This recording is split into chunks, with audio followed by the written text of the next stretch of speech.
In the ordinary world, success is determined by what a person has accomplished. In the mind of the genius, success is often determined by what he didn't finish. For one genius in particular, the sands of time ran out before his work was complete. In the world of animated cartoons, he and his brothers were innovators, industry changers, pioneers. Their studio gave moviegoers some of the most popular characters ever created. Most would presume Disney. Not enough would guess Fleischer. The only studio that could possibly hold a candle artistically at all, even close to the Disney guys, were the Fleischer guys. In the 1920s, Disney was a nobody, and the Fleischers were already a very well-established animation studio. At their best, the Fleischers were everything Disney wasn't. Tough, gritty, urban. Give them your tired, your poor, and your huddled masses, and they spit back side-splitting humor in syncopated time. They were going for what was going to entertain the audience for 7 minutes, with song, with humor, and that's where they succeeded, and they succeeded very, very well. They were Disney's rival. But faster than a speeding bullet, Fleischer Studio was gone. The flip side of their comedic coin revealed a mysteriously dark and tragic tale of big business and a family forever divided. It got to the point where they weren't speaking.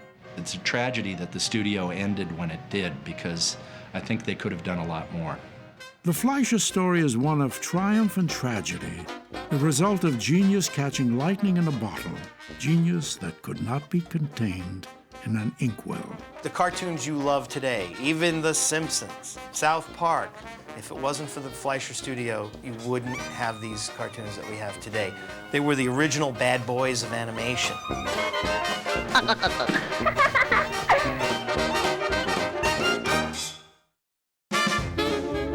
The Fleischers were artists and inventors who revolutionized animation with everything from synchronized sound film to 3D sets. They held up a mirror made of ink and cells and showed us America as it was. The working man's America, a hopeful America, a hilarious America. Surely their success was rooted in an immigrant's tale which began once upon a time in the 19th century. My grandfather immigrated to the United States in 1887. He was 4 years old. And he came from Krakow, which was, I believe, Austria at the time. Today it's Poland. And his family moved to Brooklyn. Their father, William, was a tailor who was at one time successful. But the family, after there were business reverses, grew up in abject poverty in the Williamsburg section of New York City, very close to Coney Island. By the time Max was 12 years old, it was clear his talents were more suited for the arts than for the family business. His ability to draw was surpassed only by his sense of show business. The moment he spotted little S.C. Goldberg was proof he would do anything to put on a good show. He had a bicycle, and she would sit on her porch, and he would ride his bike back and forth trying to get her attention. And one day he did a handstand on the handlebars and fell off, landed, and my grandmother ran to see if he was okay after the fall, and they fell for each other. And they would be at each other's side for the rest of their lives. Max and Essie made quite a team, as did the rest of the amazing Fleischer brothers, whose collective talents blended perfectly for what would become a family-run business in a brand new industry. Lou Fleischer was a musician and very much attracted to the arts and towards intellectual pursuits. Max was an artist, trained as an artist, but was also deeply interested in engineering. The oldest brother, Charles, was an inventor and invented a version of the popular penny arcade claw machine where you manipulate a claw to come down and pick out a prize. Dave Fleischer was a bit of a huckster, worked at Coney Island when he was in his teens as a clown on one of the amusement rides. The family believed in progress and were very much enamored with modernism and were constantly working on new inventions and trying to patent things. And I think it was this love of invention and a love of the modern age that really impelled the Fleischers towards animation.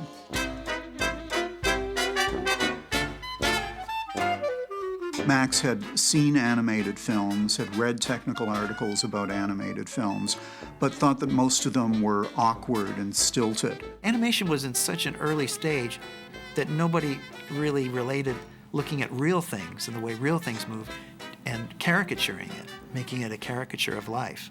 Like some of the early animators were trying to animate in a sort of a sporadic way.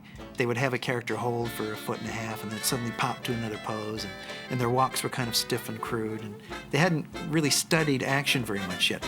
My father invented a machine called a rotoscope, which is still in use in every special effects house in the world. And that made a complete change in the look of animation. What he did with the rotoscope was to film live action, project it back frame by frame onto a translucent piece of glass, and put a sheet of drawing paper over it and draw each image sequentially by using live action as a guide. In the original one, it was Dave wearing a clown costume, which later became Coco the Clown, their first kind of star.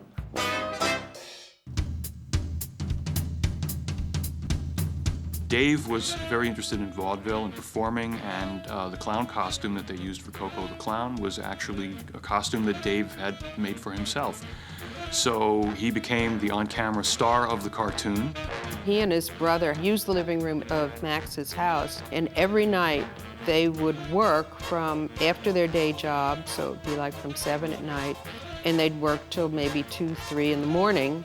While they were working one night, they actually spilled a bottle of India ink. It sort of occurred to them, hey, out of the Inkwell, that was a good name, and they used that for the series and eventually for their company. The Fleischers were off and running with their New York-based company Out of the Inkwell Films. They had bridged animation from stiff movement to lifelike mobility in just a few short years, and Coco the Clown was the star that took them there. He came out of the inkwell literally onto the paper and then into life. It made Coco a truly animated character. This was considered remarkable at the time. When his first films were released, they were reviewed in things like Variety and the New York Times, talking about Mr. Fleischer's animated clown and how remarkable the movement was and how lifelike. The clown appeared as a cartoon along with my father, who was live action. And the two played together and had adventures together. Usually it starts with Max Fleischer at the drawing board or doing something, and Coco comes out of his inkwell. And he comes into the live action world, usually does something, some kind of mischief with Max, and usually causes complete chaos in the real world, in our world. And I think that's very endearing. And it sort of says to the audience, here's a little peek behind the scenes, but with a fantastic element to it. It was the idea that they knew how to take this notion and make a story out of it and develop a character who had a reason to exist in a live-action world. And that's what made it so clever. Coco films delighted post-World War I audiences and pushed the Fleischers to the front of the early animation industry. But the inventive mind of Max Fleischer could not rest. What is not so well known is that the Fleischers were actually the pioneers in making an animated sound cartoon. And they worked with Dr. Lee DeForest, who was actually the inventor of sound on film, recording the sound not on a separate disc that would be played along with the film, as was the case with Al Jolson's The Jazz Singer. But this was sound that was recorded and exposed right onto the side of the film strip. The big thing that people still remember now, and you still see it in some context, is the bouncing ball. This is for a series they did called the Song Cartoons, which would animate and illustrate the lyric of a popular song, sometimes an old song. And what you would get would be a bouncing ball picking out the lyric so that a theatre audience could sing along with it. And the story goes that the audiences wouldn't let the feature go on until the cartoon had replayed 3 or 4 times. They were ahead of Steamboat Willie. They were ahead of their time. In fact, the Max Fleischer studio did many technical innovations that were ahead of other studios. They were also, I think, quite awed by the work of Disney. This was clearly quality work. My grandfather and Walt Disney were intense competitors. It was constant. And my grandfather is this gentle, sweet man, but if you said Walt Disney around him, he would have a fit. And that was kind of the relationship between the two families and companies. We always thought of the Eastern studios as being relatively backward and primitive. And I don't know why, but that was just our attitude. See, we're working at Disney, which was a primo, she's the top of the line. Fleischer was just a dump back in New York. Anyhow, it wasn't so, because I got to meet a lot of the Fleischer guys. They're as good as we were. While Disney staked his claim in California, the Fleischers remained in New York, though they did move out of Max and Essie's apartment to the heart of Manhattan's theater district. An East Coast-West Coast animation rivalry was born. By the 1920s, they had moved into 1600 Broadway, a large building that was also the headquarters of Paramount Studios. And at this point, they probably had 200 or 300 people working for the studio in the early years of the Depression. And these were animators, in-betweeners, inkers, opakers. It was very much a family feeling. I think the first chapter in my PhD dissertation was Fleischer, a family affair. Max was the producer. He oversaw the running of the studio. Dave was the director, and he oversaw the individual making of each film.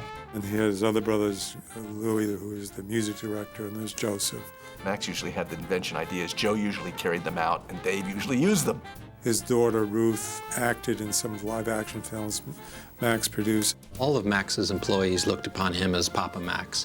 There was a very cohesive, very family atmosphere. If you needed a ride and Max Fleischer was going to Brooklyn and you live in Brooklyn, he'd give you a ride there. He was a sort of this, Seamus Culhane called him the sort of a Victorian gentleman. Christmas was like a big thing among studio staff because everybody did their own Christmas card and then they exchanged them, they hand-colored them. And Max usually had a Christmas party that was a big deal thing where a lot of the people made up, these crazy variety acts that they put on. It wasn't really like a party like for families or anything like that. It was really a party for the studio staff. In his time, there were really only two styles of animation. There was the Fleischer style and the Disney style. Disney shorts, I'm talking only the shorts now, had this kind of Midwest, attitude. A little more sunny, a little more farmy, whereas the main animators from the Fleischer studios were first-generation Americans or even immigrants who were out of Queens and Brooklyn, the Bronx, and so forth. They were kind of rough and tumble, and it shows in the cartoons. The cartoons are grittier than the stuff that Disney was doing.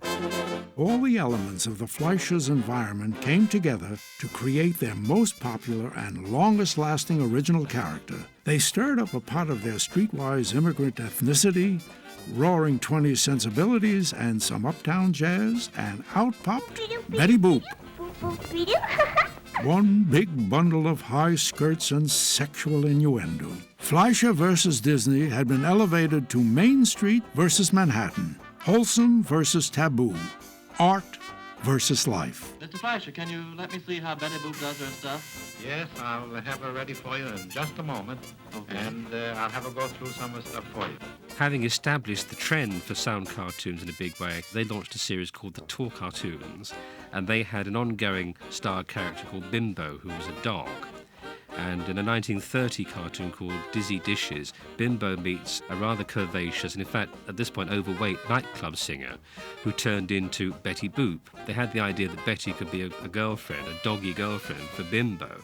And so originally she had a few minor canine features, but this proved not really to be workable, so that they were eliminated. And then Betty, as a fully fledged human star, became the biggest name at the Fleischer studio. She was modeled after Helen Kane, who was at that time a popular Paramount star who started the Betty Boop, Boop Boop a Doop song, I Want to Be Loved by You, and so forth. And Helen Kane was very talented and very popular in those early 1929, 1930 period. In a strong sense, Max, from the word go, liked to project himself as this avuncular figure in charge of the operation. She'd actually call him Uncle Max. And I think that Max was entirely happy to project his image as really the face of Fleischer Studios. Well, so long, everybody. In time, Betty Boop's popularity really grew and grew. There was really no precedent for her on the screen in terms of cartoons. There were very few female characters, and certainly no female characters with a more realistically drawn body. Betty Boop was a fully rounded character. At the West Coast studios, the tendency was to just take the cartoon star and slap a bow and a skirt on it, and it would be a girl. The style of the cartoons emerging from the 1920s was pretty much gag-oriented, just one gag after another. I call them just the gag string plots where there was no real plot. So the Betty Boop cartoons were kind of an outgrowth of this, and although some of them had a loose plot, most of it was almost like a hanger upon which to just hang gags and funny ideas. Maybe you could give out a little imitation from me. No. Okay, Fanny. Of course, Betty was a singer, so they could throw in some popular songs of the day. They had access to all of the New York-based musicians who could come in. They could be filmed, they could be rotoscoped into the action, as well as providing the soundtracks. And that was another big advantage to being in New York. Betty Boop would also introduce a new star to the world, a woman who would be the gold standard of female voice actors for the next 60 years, the incomparable Mae Questel. Hello, Bimbo. I'm leaving home. Yeah, I'll go with you. Meet me under your window. Okay. Mae Questel, who became the primary voice of Betty Boop, was a mimic. She started out as a little comedian, and so when she won a talent contest, it was a Helen Kane lookalike contest. She won that contest because she did the best Helen Kane. She really almost became Helen Kane. She took on so many of the similar characteristics. Her acting range was terrific, but it was always fun. That's kind of the hallmark of a Mae Questel performance. Betty Boop was always enjoying herself. There's no angst to it or anything. It's just pure fun. And that's one of the best things about the Fleischer cartoons. They revel in just pure cartoon candy. 3 years after Betty Boop's debut, Mae Questel would become an integral part of the Fleischer's signature work. While Disney had taken over the industry lead and received the most critical acclaim, the Fleischers went back to their bread and butter and brought to the screen their grittiest, most urban character yet, Popeye the Sailor. I'm Popeye the Sailor Man. I'm Popeye the Sailor Man. Popeye was a very successful character at the time. E.C. Seeger, the artist, had created this strip, and Popeye slowly came to the fore of popularity within the Thimble Theater comic strip. What was good about Popeye is that he was a cartoon. It's a real cartoon character. Therefore, you could animate it or move it easily because you understood what it was. Max Fleischer himself loved the character, and he said to his wife, "This is a funny little creature. It's a crazy, nutty little character, but I think I can do something with him." So he contacted King Features, and they were skeptical. They said, "You can't do anything with an ugly character like that." And then Max said, "Well, yeah, but the funnier he looks, the funnier the cartoon will be." So he had great confidence, sight unseen, without even doing a test or anything. But King Features wanted a test. So the first Popeye was actually part of the Betty Boop series. Strike up the band for Popeye the Sailor, cash in his hand, right off a whaler.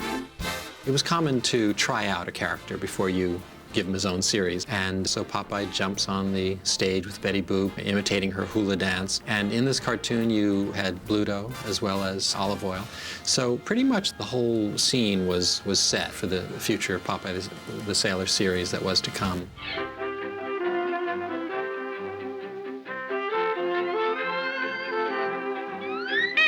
The film's kind of turned over to Popeye in such a way like, you know, this is gonna work, not in a shy, coy, ooh, I hope they don't even notice that there's a Popeye character in the film. It was just already working and already had this amazing presence. When Max Fleischer got the rights to Popeye in the early 30s, that was a real coup. And when the first cartoon made its debut, it was a sensation. I'm Popeye the Sailor Man. A very big deal. In fact, that first year of the Popeye series, I've read several accounts saying that it outpaced Mickey Mouse.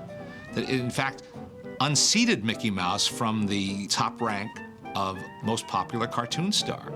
So it was a big, big success. Goodbye. I am what I am, and that's all what I am. It was a new type of storytelling for animation. What is the type of story that you get in it? Popeye is courting Olive Oyl. Yeah, thanks. Bluto comes along, and there's a fight between them. And the violence escalates. Bluto gets the better of him, and then he has to get his spinach, and then the violence really escalates into a big crescendo, and Popeye comes out on top. Now, this increased level, a story with increasing levels of violence, it was this sort of thing which was a staple of silent comedy that Fleischers, for the Popeye cartoons, pick up on, and is then copied by the Looney Tunes and Merry Melodies, MGM, Tom and Jerry cartoons, and so forth and so on. They were able to bring a new dimension to the character that I think was not evident. Say, stupid, who are you waving at, huh? He gave a whole new life to Popeye because he had to supply Popeye's walk, Popeye's voice, the song on Popeye the Sailor Man, and he gave all of this additional things that the comic strip never had. I come to help you move. Oh, you? Yes, me. What are you laughing at? They were able to literally give a kind of three-dimensionality, not just in the fact that they were animating Popeye now, but to expand upon Popeye's personality and let us really look into the character of this man. If you think about it, if Popeye was focus tested, it would do terrible. We've got this one-eyed sailor and a really skinny girl that has limbs like spaghetti, and then there's this big fat guy, and they fight through the whole cartoon. And then Popeye eats some spinach and beats him up, and the girl ends up leaving both of them. That would focus test terrible. You knew that you were in Fleischer world when you saw one of their cartoons, because the Fleischer cartoons were not as polished as Disney, and I think that's what gave them a lot of their charm. Popeye is kind of a rough, down-at-the-heels character, and he lives in a rough, down-at-the-heels sort of world. And I think that was a reflection of Fleischer in their New York days, because the cartoons had a very urban feeling for that time. You really got the idea that Popeye could be walking around the Bowery someplace, and the Fleischer artists were finding the humor in those kind of down-low situations. And I think whereas Walt and his crew were concentrating on how to give the illusion of life and make things look more realistic, Fleischer was concentrating more on experimentation and design, crazy gags, funny story setups, and character personality, which comes through all through the Popeye series. Oh, you want the rascal? Oh,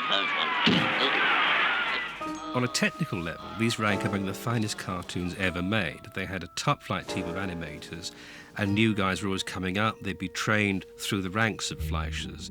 It was a remarkable system that encouraged new talent all the way through. They used to have these women who would check the animation, and if they thought that one drawing was a little too far apart from another drawing, they'd throw in an in-between. So it's one reason that the stuff kind of goes like this in a Fleischer cartoon. There's a scene in Customers Wanted where it's a clip of Bluto, putting two barrels on his shoulders and sticking his feet through ropes on boxes and, sidling his way out the door. And that's got the most weight in it I've ever seen in an animation sequence. On the mechanical level, you had the Fleischer brothers themselves, who were inventors as much as filmmakers. So you'd have all the new innovations. You'd have a good technical man like Joe Fleischer who could have something built. They created a stereo optical process on the backgrounds, and they would actually have the animation shot on a piece of vertical glass like this. And behind the glass was an entire city that they had built on a tabletop just to pan behind Popeye as he's walking. There's a great cartoon where Popeye's taking Sweepy to the zoo, and the zoo is completely three-dimensional behind them. These shots would be pans. You couldn't actually travel through the city, but any time that there was a need for a good three-dimensional pan, they would use it. Like the opening of the cartoon, I Never Changes My Altitude, is this great 3D shot of the airport, which finally gets to Olive Oil's diner, and Popeye sitting there reading his Dear John letter. But that opening shot of the airport is unbelievable. It just looks fantastic. And it's really just there to say, yep, you're in an airport. The effect was astonishing, even in the black and white shorts, and even in bad prints of the black and white shorts. It looks marvellous. I remember seeing a terrible print of I Ski, Love Ski, You Ski, but even in that, Popeye walking through the snow with all the alpine-type trees just blows your mind. We work a lot with like 2D flatness, and in a way we sense that Popeye has that 2D-ness, that flatness about it, but at the same time it's so volumetric, it's so beautiful. It's shape-based design, but the shapes are Right, volumetric. exactly. So it's like seeing the best of both worlds happen. Popeye was a major, major character, and that's all any Hollywood studio can ask of its cartoon studio, is to give us successful cartoons with a major character. Warner Brothers couldn't really do it until the 1940s with Bugs Bunny. A lot of other studios took their time. There were some studios like Columbia Pictures that never really had a starring character. Popeye was huge, so huge that by the mid-30s, the Fleischers and Paramount decided to put Popeye into his own special color film that was sold to theaters as a feature, even though it was really only like 18 minutes long. But Popeye the Sailor Meets Sinbad the Sailor is advertised and is billed on screen as a Popeye color feature. And that was quite a big deal. And they beat Disney to the punch. Popeye Meets Sinbad was nominated for an Academy Award, but it was Disney who walked away with the Oscar that night. Not only that, but this groundbreaking feature would in short time be overshadowed by Disney's Snow White. But by that point, Disney would be the last of the Fleischers' problems. Only one thing could derail the family-run shop, and that was from within. As the 30s progressed, there became a lot of dissatisfaction, especially among the in-betweeners and the inkers, those in the lower echelons of the animation work. This eventually culminated at the Fleischer Studios in the first animation studio strike, and that happened in 1937. One held a sign that said, we can't get much spinach on salaries as low as $14 a week. That was a very bitter strike, and that lasted 5.5 months. And this split the studio. The family feeling that Max had nurtured was gone. He looked for an option, one where he could make feature-length animated films, and found it in Miami. Enticed by no labor problems, cheap land, and a state-of-the-art studio to be financed by Paramount Studios, who had been distributing the Fleischer films since the 1920s. Fleischers proposed to Paramount that they build them a brand new studio, a huge new facility, a state-of-the-art facility to compete with Disney. Max had a summer house in Miami. And Miami in those days was so different from it is now. There's hardly anything there. You know, there was just a few shacks and a few palm trees and a lot of beach, and that was about it. Nobody had even thought of developing the area very much yet. It was an easy decision, but in retrospect, the new financial partnership with Paramount was a gigantic mistake. It was the beginning of the end of Fleischer Studios. But in the short run, it was a new lease on life. For many of the New York staff, it was an adventure, their first time out of New York. Facilities down there were wonderful. It was the first real building that was built for animation. It was air-conditioned, no longer in these sort of cramped facilities. It was just wonderful. Everybody had overtime, as much overtime work as they wanted to. And my father and my mother moved down there, and my mother didn't have to work. She was a nurse, and we were able to rent a 7-room house down there. And we had a maid. One animator went to the vice president of the bank. He just wanted to buy a house down there. And it was Otto Fuhrer, and he said, Mr. Fuhrer, how much do you make a week? I think it was like $60 a week. And the banker went, that's more than I make. They invited actually everybody in their studio in New York. Anyone who wanted to come down, they said, come on, we'll pay your way, we'll give you some extra dough, we'll help you find a house. And And that's what they did. The animators who did it, which was most of them, when they were interviewed years later, said that whole adventure in Miami from 1938 through roughly 1942 was the best years of their lives. They lived like kings. They were celebrities down there. They brought Hollywood to a small town. They all spent a lot of time together. They played together. They partied together. My parents talked on and off about what a crazy bunch of people it was and what a great time they had down there. So there was a lot of gambling that went on, and there was horse racing and dog racing, and they were all into it. Maybe it was too good a time. Meanwhile, production was at a high point. New projects were on the horizon, and Popeye was in full swing, and the look of the cartoons began to change. Instead of being grim, grey, gritty New York looking, suddenly they were much brighter and cleaner. Popeye and Olive were walking through streets not filled with garbage and things like that. But they just had a brighter, sunnier look because that's where they were being made. And the style altered too in subtle ways because suddenly you had an influx of new people who were locals.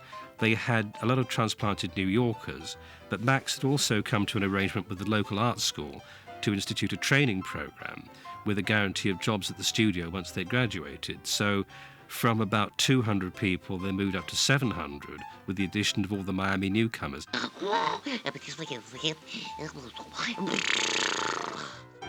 Popeye finally lives in a little house on a country road, like with a lot of land around him. Very different from the New York stuff. And most of that cartoon is putting the Jeep out for the night, you know, like putting a cat out. It's a lot simpler situation. And it's less heroic. I don't think there's even any spinach in that cartoon. You could shoot, huh? Walt Disney had embarked upon his first feature, Snow White, and it began to occur to the Fleischers that they should be doing the same thing. Snow White was a huge financial success. It was the Titanic, the Star Wars of its day. And so Paramount wouldn't mind having one of those. So they had the Fleischers do Gulliver's Travels. It was Max's choice. It was one of his favorite stories. He'd always loved it ever since he was a kid. And actually, I think he had in mind to do the whole book, which is like Gulliver goes to many different lands, even visiting talking horses and things like that. Well, I guess talking horses were a little bit outside the range of the Fleischer animators yet. They hadn't even learned to do realistic people too well yet. So they settled on the Lilliputian part of it, which gave them the big and little contrast, which works very well cinematically. They made it in less than a third the time that Snow White took. Snow White took 4 years. And they spent a little bit less, because Snow White took about $1.5 million to make, and they only spent about $1 million on Gulliver. In behalf of the people of Blefuscu and Lilliput, with eternal gratitude and love in our hearts, we christen thee Gulliver. The complaints basically were about the story and the critical reviews afterwards. It wasn't so much about the animation, and in fact, in a way, Gulliver's Travels is more ambitious than Snow White. There's crowd scenes and things that Snow White didn't have. The problem was that the story probably wasn't quite as engaging than the Snow White story, but it was a pretty good movie, and it was a top 10 grosser of that year, and it was a success. The film made money, but at what cost? The Fleischers made the mistake of trying to imitate the Disneys, and that's when the Fleischer studio really stumbled, when they were in their own element doing cartoons about New York, about the environment that they were living in and the sorts of characters that they lived around. It was something real. When they tried to imitate Disney, it was just a pale cutout compared to the vitality of the cartoons of the early 30s.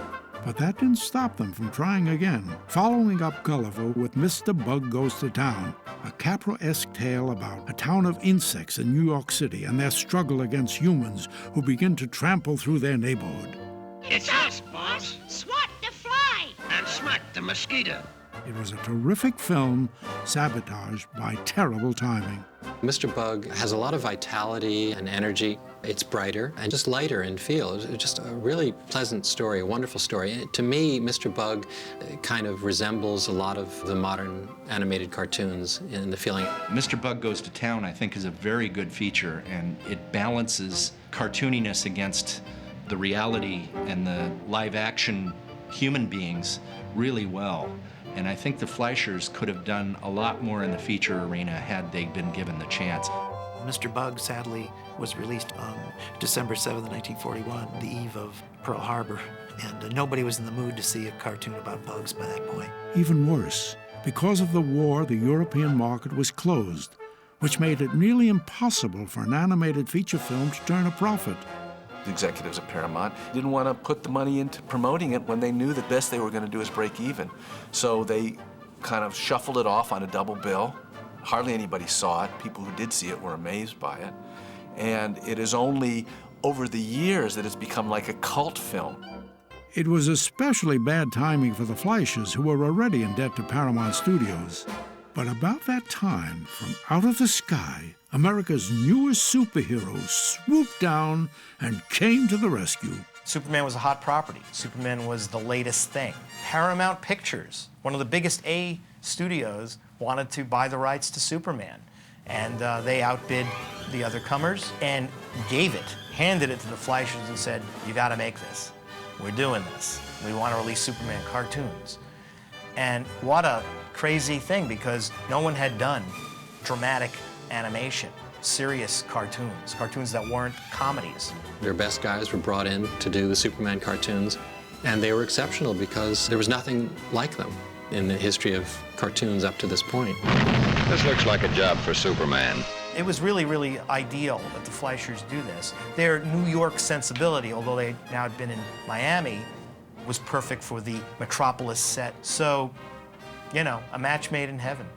They created new ways to tell the stories. Film noir in cartoons is really what they did. I think it was before that expression was coined. But they were doing it in the Superman, color Superman cartoons. Again, a whole new look. They were spending a fortune. They were learning the stuff and creating the stuff on the fly with no idea how to do it. And it was the most impressive stuff. In fact, in a lot of ways, it rivals or surpasses what Disney was doing. Max Fleischer's Superman cartoons look like the Siegel and Schuster comic books come to life. And of course, the first Superman cartoon was nominated for an Academy Award. And I think it deserved to win, actually. It's amazing how much plot the Fleischer people were able to get into a 7-minute cartoon. What they managed to do is to set up the problem, make the problem worse, make the problem even worse, where a rational person would say, well, he's never going to win. There's no way. He's been pushed all the way back down the field, and he comes from nowhere. He just manages to pull it out of left field and save the day. Fleischer Studios produced 13 Superman cartoons. But in the end, the Man of Steel could not save the studio when it needed it most. The problem at the studio had nothing to do with what was on screen. They were probably making their best cartoons as we entered the decade of the 1940s. They were on a roll, and then Paramount took the studio away from them. Well, that's the way it looks to us from hindsight. But the reality was that things were slipping away behind the scenes. There was trouble between the brothers. Some believe it was a professional dispute over who would write the music for the feature films. Others say it was a personal matter. Whatever the reason, it caused a split that was deep and permanent. It got to the point where they weren't speaking. And if they met in the hallway, they would look at the wall. It was that icy. And they would only communicate by written memo, back and forth. It's always been kind of a mystery to me what really created that rift and why it was so strong. I've always considered it a real tragedy that those two brothers, who were obviously so close, came to a parting and never spoke to each other again. Paramount had decided that if we can't get the two partners, Max and Dave, to work together, we might as well pull this in. And I think it was a degree of opportunism where they said, hey, you know, we'll own everything if we can oust these guys. In a recent book by Richard Fleischer, Max's son, talks about how Max was handed a contract. Pretty much it was demanded that he sign it, releasing his ownership of the Fleischer Studios to Paramount. Dave left the studio in early 1942 before his contract was up. He accepted a job with Columbia Pictures in Hollywood to run their cartoon studio and left. And that was really the end right there.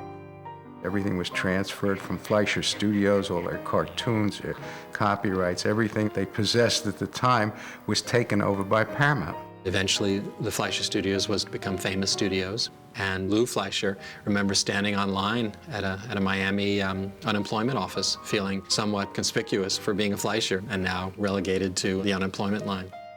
Max and Dave went on to new ventures, but never came close to matching their previous success. Dave went out to Hollywood. He was involved with running the Columbia Pictures Screen Gems studio for about a year, maybe 2, and ended up at Universal Pictures. And Dave actually just worked for Universal Pictures in their technical department for years and years and years, doing everything from special effects, dubbing foreign films, anything they needed done. Max taught. He wrote a couple of books, some fiction novels. He ended up working for the Jam Handy Company in Detroit. That was a very big maker of industrial films. Industrial films are educational films, commercial films for certain clients. But Max could never let go of the premature ending of his studio. Finally, nearly 15 years after Paramount closed down Fleischer Studios, Max and Dave filed separate lawsuits. As his cartoons were sold to television syndicators, Max's credits were removed and replaced by the new owner's name. Max sued to have his credits restored. It speaks a lot for Max. He never asked for any money damages. This was really kind of a thing about his feeling that he deserved the recognition that went along with having your credit on the program. The lawsuit looked promising, but time proved to be an opponent they could not defeat. The end result was that the court dismissed both actions without getting to the merits of the case on the basis of statute of limitations. The defense was that you waited just too long for this and we're not going to give you any relief. Max was out of legal options and out of money as well. Sadly, Max never did reconcile with his brother Dave, but he did finally make peace with an enemy he had never met. With the help of Max's son Richard, who directed 20,000 Leagues Under the Sea for Disney, Walt Disney himself helped break the ice. Walt said, I'd like you to do something. I'd like you to extend an invitation to Max to come to my studio, and I'd like to host a reunion for Max with his animators, most of whom are now working for me. So my father extended that invitation to Max, and Max accepted. And they came out and they had the reunion at the Walt Disney Studios. We have a photograph, and everyone sitting there with Walt Disney and my grandfather and my father and all the animators with all of their signatures on this photograph. And the two men who had been such bitter competitors for so long reconciled and became friends. And when Walt came to New York, he paid a visit on my grandfather. And it's the type of Hollywood story that you never hear, the really good ones, where people of great character, as my grandfather and Walt Disney were, ended up seeing that and acknowledging that in each other and appreciating it in each other. Throughout his life, Max Fleischer danced the precarious dance with time. And in the end, time was the one thing this genius could not conquer. Max did not dwell on his incredible accomplishments. Rather, he waged a long battle with the one thing he could not quite master. I'll tell you what his dream creation was that he never achieved. And that was a perpetual motion clock that never needed to be wound. He invented maybe 50 of them, none of which actually worked. They worked kind of, but they always needed something to drive them. I find that the most endearing thing in the world. That my grandfather, who was this great genius, a great inventor, set his sights on something that still no one has figured out how to do. But this was his invention obsession, and I think it's a very charming one. Time ran out on Max before he could produce his perpetual clock, just as it did before he could complete his work on Popeye and more feature-length animated films. And sadly, the clock ran out one last time on Max, just before he could see the multi-million-dollar licensing success of his beloved Betty Boop, a deal that started at only $500. 1972 was the year I made that first $500 contract, and I had come out to California to let him know that we were doing this. He was in the motion picture home at the time and not well at all, and Essie was with him. And when I got off the plane and I made my first call to this very house to ask for talk to Dick, I found out that his father had passed away. And the time was just as I landed at LAX. Time may have been cruel to Max Fleischer, but it will certainly remember him and his brothers kindly. The work of the Fleischer Studios only spanned about 25 years, but the power of those films and the Fleischer legacy will be felt forever. It doesn't matter if Max and Dave are completely forgotten, because what they did is. It exists, and that's the bedrock that the industry's built on, and it will always be there. You ain't never seen none better. You ain't never seen none better. People remember Popeye and Olive Oyl and Bluto. You know, they're part of the fabric of them growing up, and they're universally beloved characters, and they're still being watched today. The characters have a life of their own. So they've basically created icons that people still love, and I think that's really the best way of understanding their legacy. When the studio was reorganized by Paramount with virtually the same staff that had been there all along, it became clear what was missing. What was missing was Max and Dave Fleischer. Our generation grew up with them, and now unconsciously we're constantly referencing them, and we hold them to a really high standard. Yeah. You think Warner Brothers, Disney, and then Fleischer will always be like third place. But I don't think any studio radiated the pure joy of animation better than the Fleischer Studios. The most popular films we have are the Fleischer Popeye cartoons. A lot of the young animators are studying these and try to figure out what makes them tick. And I'm hoping that the next generation of animators will go back and find the fun of cartooning that we seem to have lost in animation today. I'll save her, you Popeye freak!